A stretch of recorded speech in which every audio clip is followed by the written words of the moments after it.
Good morning. I've been battling scammers this morning, so I'm going to talk about that a little bit. Let's talk about Mark Carney and the controversy. Let's talk about Danielle Smith and Kevin O'Leary. But first, Canada real estate home sales rose 3.8% in Q4. Last week I said that here in London, our home prices had gone up. The average has gone up across the country. No, it's not back up to 2022 levels. And you're still going to get a whole bunch of detractors comparing today's prices to that 2022 peak. But every time someone compares the price, the difference in price becomes smaller. And for all you people who say that Justin Trudeau is to blame for high home prices, when those prices get back to the 2022 level, and Pierre Poilievre is the Prime Minister, which is a quite likely outcome, what are you going to say then? Because the changes he's talking about making should make home prices go up. And I want to be clear.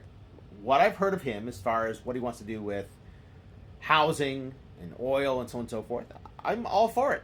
Danielle Smith is not. By the way, when I took this screenshot, there was this breaking news. Chrystia Freeland will dump the carbon tax. I'll get back to Chrystia Freeland in a second. Let me finish with Danielle Smith. She's a traitor. I want to repeat. I agree with his plan. He wants to build more gasoline and oil infrastructure here in Canada. He wants to sell to more customers around the world, like Asia, like Europe, etc. He doesn't want to have all of our eggs in one basket, which is what the problem is right now. Danielle Smith wants to shove more eggs into that basket. I'm going to repeat this because I know damn well conservative voters are not paying attention. As of right now, Danielle Smith and Pierre Poilievre have different plans going forward. If you're in Alberta, you're going to have to pick a side. Danielle Smith's side or Pierre Poilievre's side, because they are not the same side.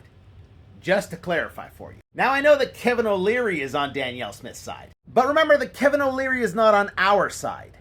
Last year, Kevin O'Leary became a citizen of the UAE, where he doesn't have to pay income tax for any of his businesses.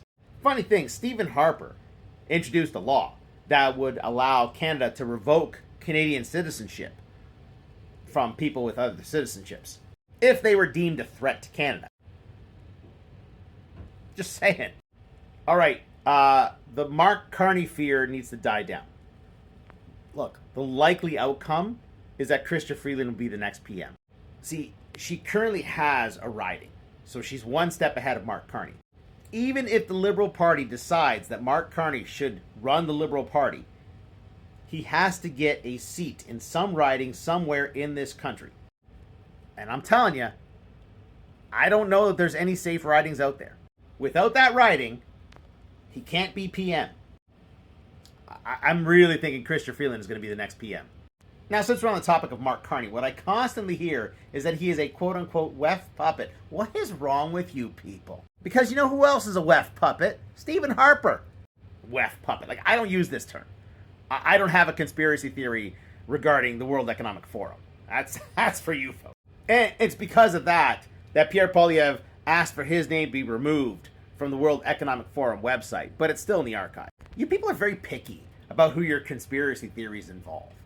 And don't forget, I love to remind people, much of the success attributed to Stephen Harper is because of Mark Carney. I'm just saying.